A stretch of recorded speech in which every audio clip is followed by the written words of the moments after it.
In this last video of the series, a tiny tabletop bandsaw, I make a cover around the saw, make C-clamps for clamping round stock, and neatly finish the machine. And when I'm really done, I go one step further, which you'll see later in the video. For the cover, I use some aluminum sheet material that I neatly bevel at 45 degrees with a kind of router. With some angle profile and nuts and bolts, I make a simple cover.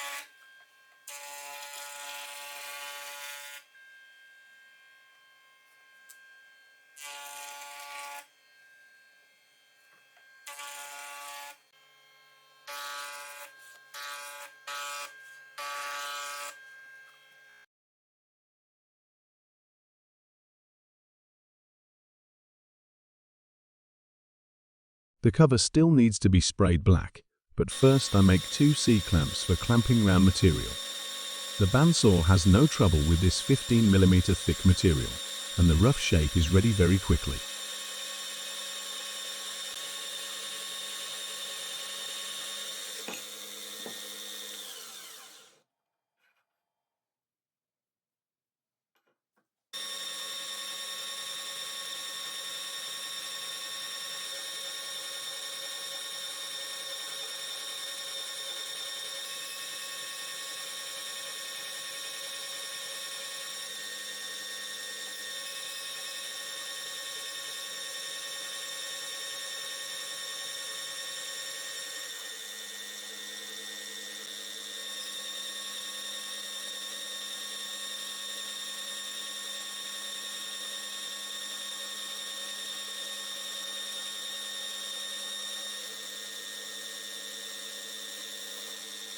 Here too, the friction between the aluminum and the bandsaw reduces considerably if I spray some alcohol on the surface.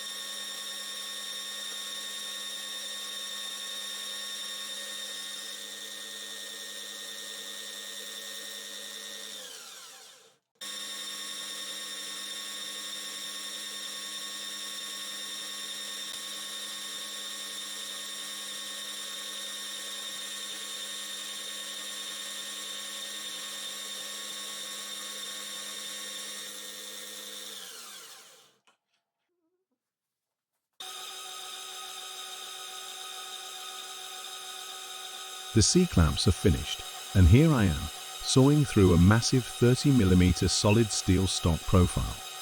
The saw has no problems at all with it.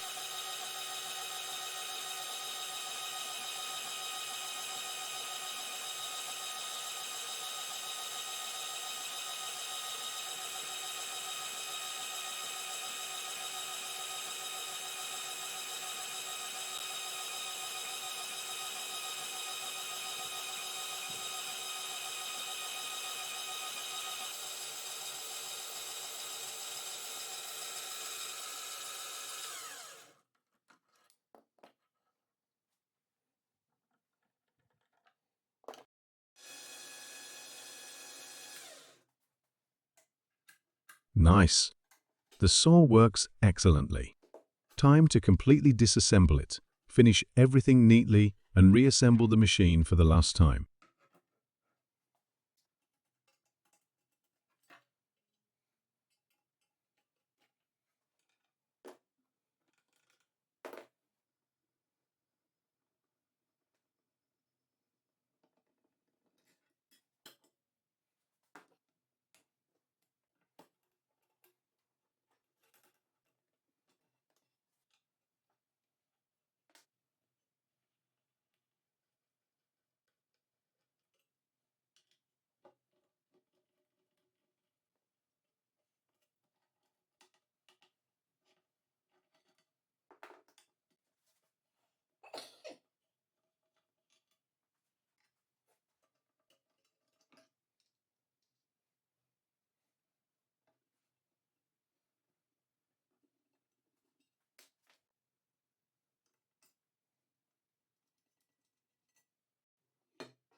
A little black paint, and the machine immediately looks a lot more professional.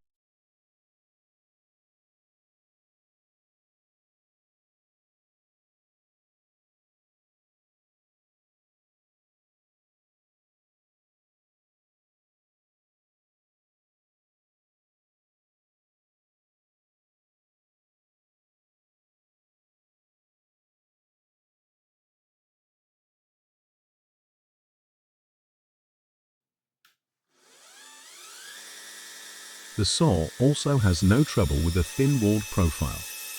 A few more teeth per inch would improve the surface quality of the cut.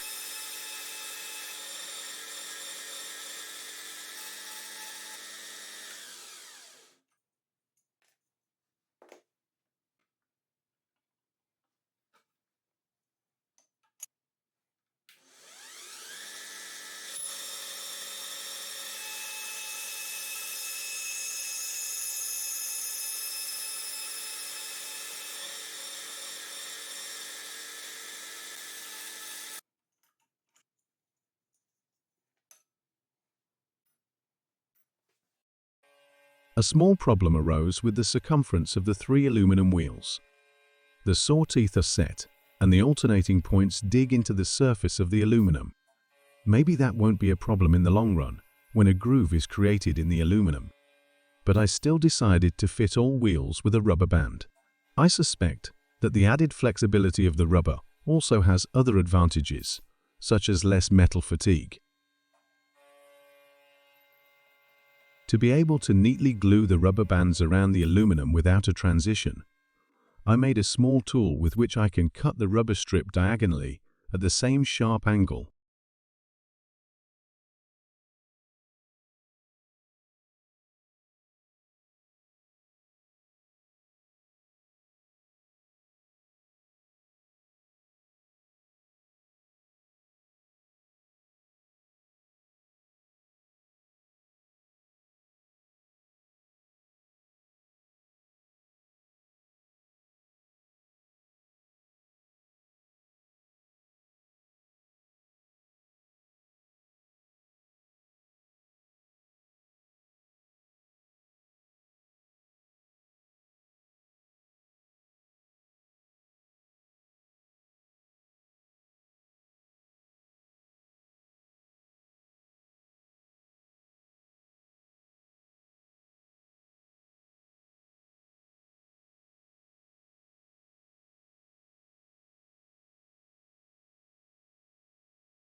I had one more wish, a nice digital display of the cutting speed. The cutting speed of this saw can be varied from 10 to approximately 250 meters per minute, and I would have liked to be able to read the actual cutting speed while sawing.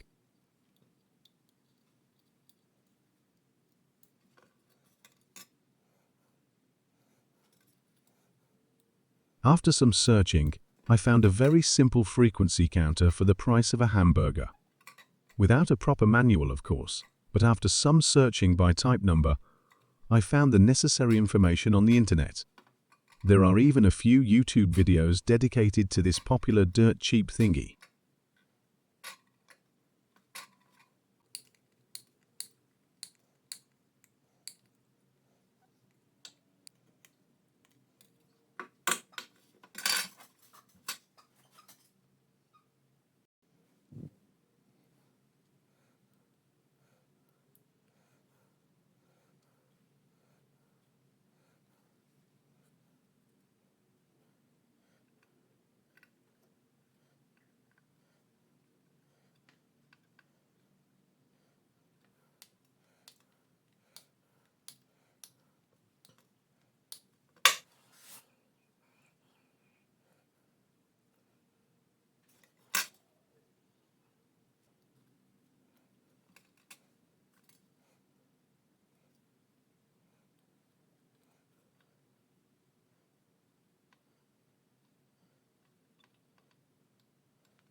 But how do I ensure that this digital counter doesn't display the frequency in hertz, but the cutting speed in meters per minute? There are 4 tiny magnets on the shaft of the brushless motor that activate the Hall sensors. The square wave signal goes from one of these sensors to the counter. So 12,000 pulses are received at 3,000 RPM. The gearbox slows down the number of revolutions per minute of the motor by a factor of 5. So all in all, there is a factor of 20 between what the frequency counter measures and the number of revolutions of the drive wheel of the machine. Since the circumference of that drive wheel is approximately 1/3 of a meter, the measured frequency and cutting speed should be in reasonable agreement. If you do the math, the ideal diameter of the drive wheel should be 10.6 centimeters. Then the number of pulses per second and the cutting speed in meters correspond exactly. But I'm not willing to reduce the diameter of that wheel. Another option would be to reprogram the chip in the frequency counter. But that is far too much work for me, and I do not have suitable equipment for that. So I went for a very simple solution and replaced the 20 MHz crystal in the counter with one of 18.432 MHz. The deviation between the display and reality is less than 1%, so sufficiently accurate for this purpose. Another small problem is the supply voltage of the counter. It is only 9 volts, while the bandsaw runs on 48 volts. Fortunately, the meter requires so little current that I could easily solve this problem with a resistor and a Zener diode.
The machine is now really finished, and working with it is a pleasure.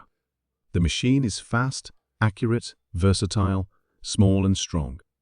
In the end, it turned out better than I hoped for, so I'm very pleased.